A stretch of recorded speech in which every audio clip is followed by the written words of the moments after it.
Hoje a gente vai falar, então, gente, das possibilidades que uma área verde, além de todos os serviços que ela presta para a gente, só por ela existir, as possibilidades que a gente tem de criar essa reconexão e construir essa cultura que a gente está querendo, a gente quer que o mundo se transforme, mas nós precisamos reconstruir, né, essa sociedade.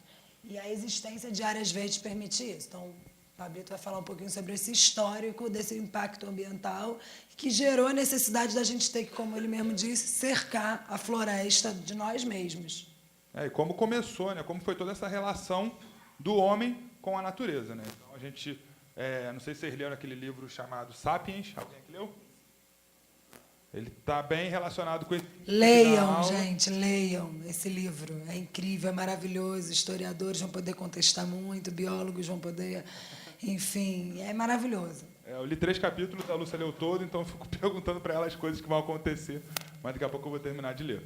Então, né, nós começamos na 2,6 milhões de anos antes do presente, até 12 mil anos antes do presente, nossa essência de conseguir alimento, éramos caçadores, coletores, né? Então, começamos conseguindo domesticar algumas plantas, que a gente conseguia ter ali, né, para nossa alimentação, e depois, com o desenvolvimento de algumas ferramentas, né, depois isso, obviamente, uma série temporal bem grande, conseguimos, com o desenvolvimento de ferramentas, capturar alguns animais, né? Então, essa era a nossa essência básica, né? Muitas populações nômades ainda, mudando, migrando de local para local, onde era mais adequado o plantio, a gente conseguia plantar algumas espécies e caçar outras espécies, né? E lembrando que o ser humano, né, ou seja, o Homo sapiens, né, nossa espécie, se a gente for ver, a gente não tem nada de espécie de topo de cadeia, né, de predador. A gente não tem uma visão muito apurada, a gente não corre muito bem, a gente não tem um olfato muito apurado, a gente não tem os caninos. Eu não consigo matar um bicho grande mordendo o pescoço dele, né? Não sei se estiver mexendo com a minha filha. A gente anda em pé, né? Na postura A gente anda em ereta. pé, exatamente. Então, tudo que da nossa constituição fisiológica demonstra que a gente não é um animal topo de cadeia. E os estudos mostram que a maioria das carnes que a gente comia, por exemplo, era carcaça de outros animais que tinham sido caçados por animais predadores, né? Tutano, daquela carcaça, era uma grande fonte de proteína nossa. E alguma coisa aconteceu que a gente furou a fila e foi lá para cima, né? E uma coisa interessante é que, quando há uma evolução de por exemplo, um tubarão branco, que é um topo de cadeia marinho, né? Para ele virar um tubarão branco com toda essa perfeição para caça, são anos e anos e anos de evolução, não só dele, como de todo o ecossistema que está ao redor dele, que ele vai se adaptando, então ele vai ter uma visão melhor, então o peixe vai aprendendo a se camuflar mais, e o peixe vai aprendendo a viver ali mais fundo, e aquela coisa toda. Esse processo, né, de coevolução, né? Coevolução, exatamente. Então o sistema todo coopera para que quem seja mesmo, entendeu? E ele tem um papel muito grande como topo de cadeia, como a gente já sabe, né?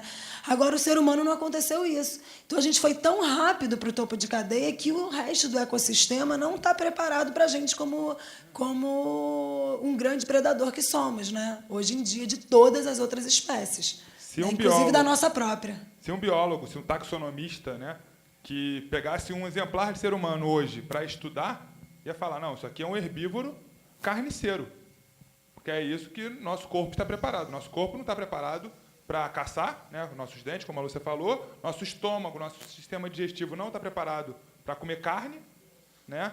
A Lúcia mostrou um vídeo ontem que estava, acho que um safari, alguma coisa assim, o cara pega uma carniça, um pedaço de carne, e joga para o alto, e tem 2 tigres. O tigre dá um pulo, assim, de 5 metros, né? 5 metros para o alto, naquela perfeição toda elástica, assim, aquela coisa linda em câmera lenta que vai e cata lá no alto. Fiquei, meu Deus do céu, como é que a gente...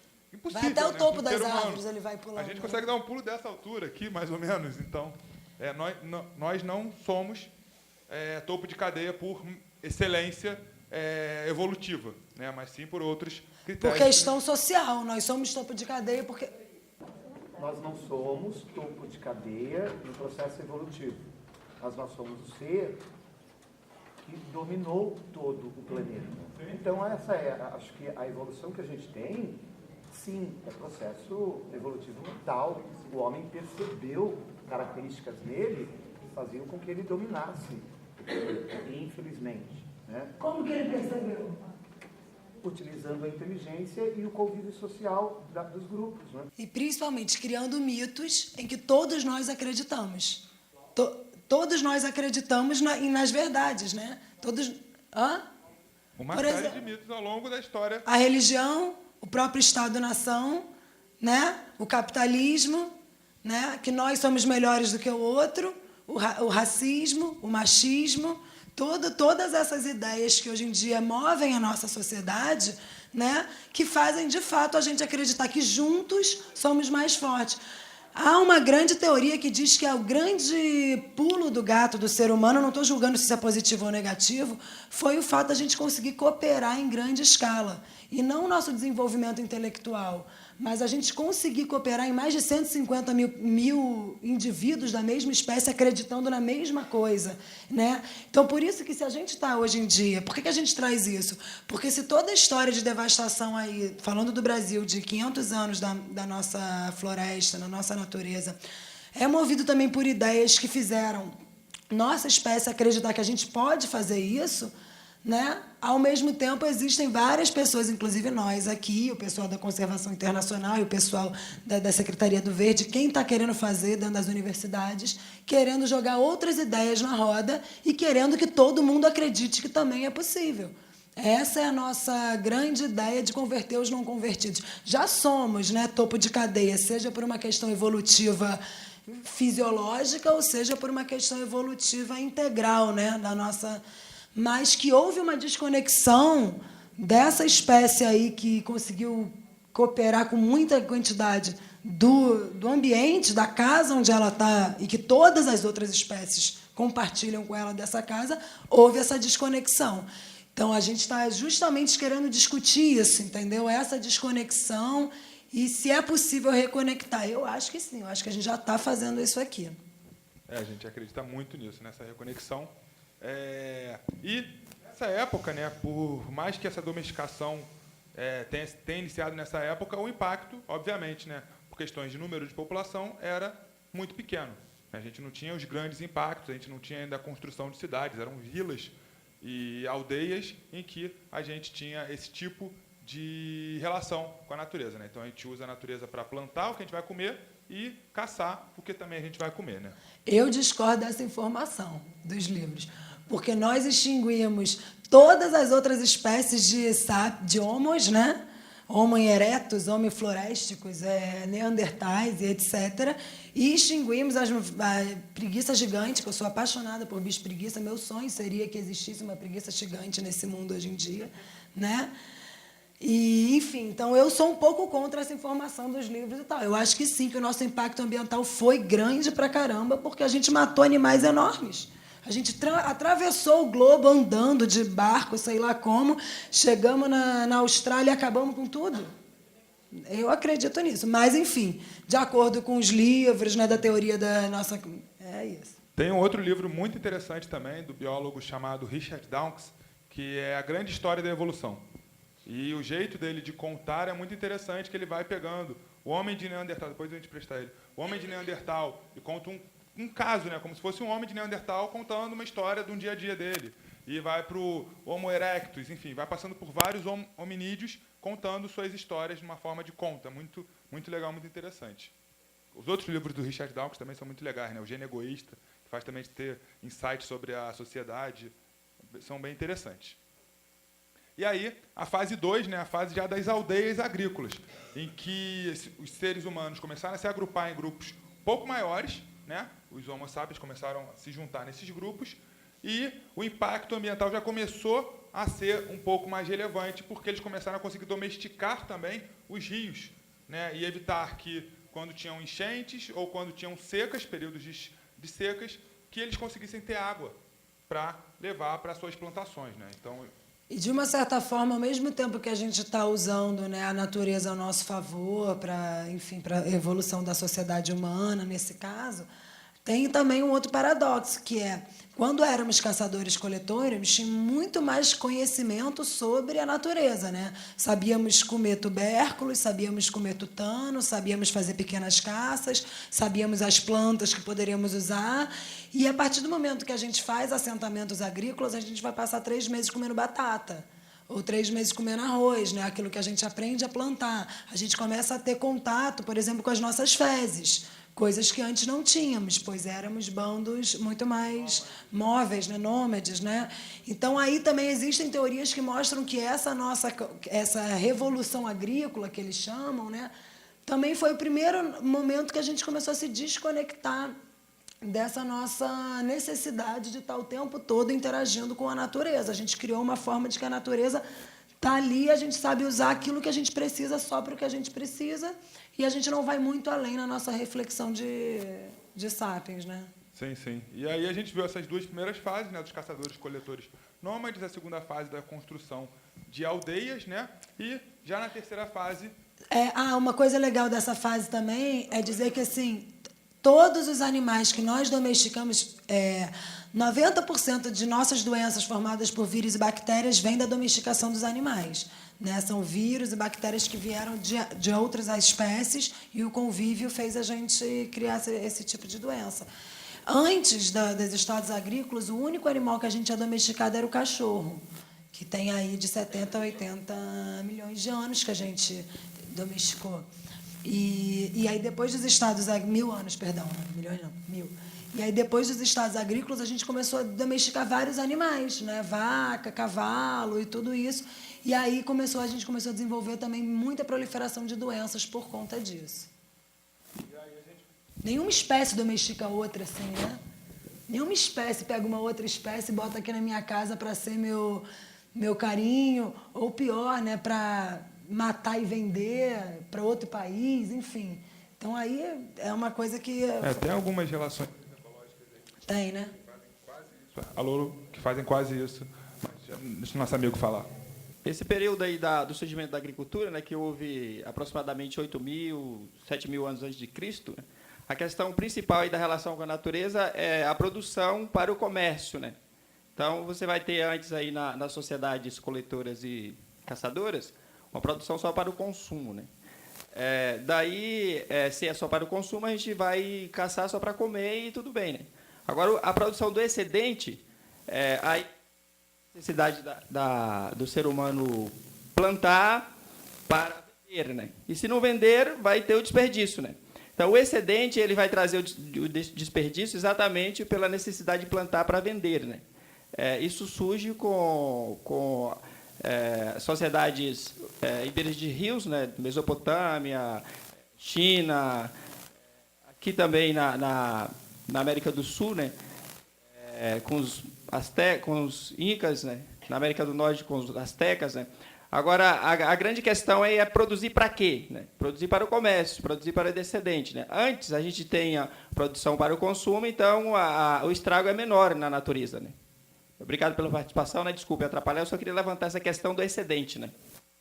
Esses estados agrícolas, tipo os feudos mesmo, né, voltados para isso, que aí você começa a ter, talvez, impactos mais localizados nas regiões onde se localizavam aquelas imagens que a gente vê de antigamente, de como era tratada a questão do esgoto, né, e que hoje em dia não é muito diferente, 39% da população brasileira o tem, mas...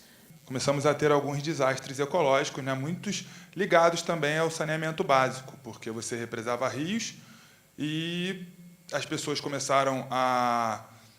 tinham que jogar suas fezes e sua urina, né, seu esgoto em algum lugar, e isso acabou gerando contaminações e outros desastres, porque você estava começando a domesticar, começando a represar rios. E não tinha-se, né, o menor estudo. Hoje a gente já vê desastres acontecendo nesse sentido, imagina há, né, alguns 1000 anos atrás. Então, a formação da cidade começou a gerar também esses pequenos impactos, também, como nosso amigo trouxe, né, do desperdício, da domesticação para o comércio, né, para a produção agrícola, com uma visão mais mercantilista. Aí, a gente vai para um outro... Dentro desse mesmo patamar da conservação utilitarista, que é você manter áreas verdes para você retirar remédios, para você retirar lenha, né, para alimentar uma sociedade. As primeiras ideias de conservação da natureza vinham ligadas a isso, né? A essa conservação utilitarista, ou seja, a reserva de caça para os nobres poderem ter seu esporte de caçar. E isso, né? Então, a partir daí começa essa ideia, com a exceção da Rússia, que mantinha algumas florestas sagradas mais ligadas também a essa questão mitológica da religião e tudo, né? Aí a gente botou globalização da natureza, porque seria aí, entre parênteses, aquela ideia do paradoxo se constituindo, em que você tem uma globalização da exploração da natureza. Então, esse nosso modelo econômico, né, de grandes empreendimentos que, enfim, usam recursos naturais de maneira desmedida, é uma história antiga no mundo inteiro. Isso começa né, 200 anos antes do presente até o dia de hoje, isso vem se constituindo. Hoje em dia, há ideias que questionam isso, né? Mas parece que é muito difícil, a nível de Brasil, ir contra o grande mercado, o grande agronegócio, a grande indústria, né, que vem de fora. Parece que são ideias já consolidadas, que é assim que a sociedade se constitui, é assim que é o modelo econômico. Mas já há muita discussão hoje em dia, nós estamos trazendo isso aqui na roda, né, se esse modelo é realmente sustentável de todos os aspectos, inclusive do aspecto financeiro. E, ao mesmo tempo, se globaliza a ideia de conservação, né? Esse movimento de você ter o cercamento dos campos, né, e as pessoas que moravam nos campos hoje não podem mais trabalhar lá porque aquilo é propriedade privada agora. Então, eles vão para a cidade para tentar trabalho na cidade, e aí é uma história que a gente conhece muito bem, que acontece, infelizmente, até hoje, né? De você ter pessoas que são deslocadas do seu local de trabalho, vão para outras áreas onde elas não têm a capacitação exigida. E nesse sentido, e você gera uma série de problemas sociais, né, nesse sentido. E aí essas mesmas pessoas, né, esses mesmos grupos que cercaram a natureza e tiraram essas pessoas de lá, começam a ver que a vida na cidade começa a ficar caótica, a gente precisa de um refúgio. E onde é que a gente vai buscar esse refúgio? Na natureza, né? Isso, a história do Rio de Janeiro também tem muito disso, quando você teve a destruição da Floresta da Tijuca, né, que era a área que armazenava água para a cidade, que abastecia a cidade com frutas, né, e as pessoas devastaram a floresta para a plantação de café. E começaram a ver que a vida na cidade ficou muito quente, que a vida na cidade ficou com água, a água não era boa para beber, e as pessoas mais ricas, que moravam no centro da cidade, saíram do centro da cidade e foram morar nas fazendas de café, nas áreas de floresta, né? Então, esse processo, exatamente esse mesmo processo que aconteceu, de você cerca a área que era para a agricultura, né, pensando na pequena produção, e transforma ela numa área para grande produção, visando o mercado, tira as pessoas que moravam lá, elas vão morar na cidade, a cidade começa a ter muito problema, vai para a floresta buscar refúgio, vai para a floresta buscar relaxamento, né? 2 semanas atrás a gente foi visitar um quilombo e eu ouvi de um quilombola uma coisa que eu falei, gente, esse cara tem que estar ali no debate entendeu? Fazendo pergunta para os presidentes, presidenciáveis, né? Que nenhum é, mas enfim, alguém vai ser. Que ele falava assim, o Toninho falou, a gente foi lá, é um quilombo lá perto do Vale do Café, no Rio de Janeiro, ou seja, na área que foi devastada ali do Paraíba, do Médio Paraíba, né? Do Rio Paraíba do Sul, área que foi totalmente devastada de floresta para as lavouras de café. E eles são de um quilombo de lá já de muitos anos. E aí eles já têm uma luta de muitos anos para conseguir o direito à terra, né, como a maioria das comunidades tradicionais. Quando a gente esteve lá com uma escola de judeus, né, uma escola só de alunos judeus, que, enfim, estudam bastante a história do Holocausto, a história da diáspora judaica pelo mundo, e aí foram lá fazer um estudo para comparação com o povo quilombola e tal. E aí a gente ouviu do Toninho, eles estavam recebendo do INCRA a última parte da terra ali da área do quilombo, que era deles, né? Era uma antiga fazenda e agora virou deles. Então foi um momento de solenidade, foi muito legal. E quando o Toninho foi falar, ele disse uma coisa assim, que antes, eles tinham medo da gente, né? Então, isso antes, assim, 15 anos atrás. Eles tinham medo de sair dali da área deles e perder o que eles tinham, a vida deles, né? Então, eu disse que uma vez foi um fotógrafo lá do GNT fazer um programa do Multishow, sei lá. Quando ele sacou aquela máquina, as pessoas acharam que era arma, entendeu? Que eles iriam tomar tiro com aquela máquina, tipo aquela ali da Letícia. Então, ele falou assim, nós fomos aprendendo com vocês, com essas pessoas que vinham para cá, mas vinham querendo conhecer, querendo interagir, querendo trocar, a gente foi aprendendo que a gente tem o nosso valor e que se a gente não defender esse valor, ninguém vai defender pela gente, entendeu? E ele falou assim, uma coisa muito linda, que eu fico até arrepiada, ele falou assim, hoje eu sei que tem muita guerra aí, tem muita coisa, todo mundo fala de preto, de branco, de pobre, disso, daquilo, mas, na verdade, está todo mundo no mesmo barco, está todo mundo para o mesmo lugar. Se virar, vai todo mundo para o fundo. E a verdade é exatamente essa, né? Se virar, vai todo mundo para o fundo. A gente pode ter rico e pobre no Brasil, mas a gente vive num país que nem 50% da população tem saneamento básico. E se a gente for ver os países mais desenvolvidos do mundo, todos investiram em saneamento básico. Nenhum deles que tem índice bom de DH, até de PIB, não investiu em saneamento básico. Só um exemplo pequeno. Então, assim, essa fala dessa pessoa, que é uma liderança de uma comunidade tradicional, me fez pensar muito nisso, realmente. A gente está no mesmo barco. Como é que a gente consegue falar uma língua em que as pessoas que acham que não estão entendam, né? Porque a gente separou com o passar do tempo. Então, aprender com essas comunidades, ir atrás, a gente forma a gente como educador também, né? Não só os livros. Senão, quando a gente contar essas histórias, a gente está contando a mesma história que os colonizadores, né, tinham há 500, 600 anos atrás, de que a floresta está lá do outro lado do oceano, os recursos dela são infinitos, quem mora lá não é nem ser humano, é índio, né? Então, podemos fazer o que quisermos com isso, né? E a gente até, com esse discurso, isso me deixa... que eu escuto de amigos próximos, amigos até professores, falando, não, mas os índios de hoje em dia têm celular. Aí eu pergunto sempre, eu falo, acho que é muito importante, quantas etnias tem no Brasil? Qual o tamanho das populações indígenas? Quantas línguas se fala no Brasil? De quantos grupos étnicos você está falando? Ah, porque uma vez eu passei numa estrada do Mato Grosso e o índio estava com o celular e me cobrando um pedágio.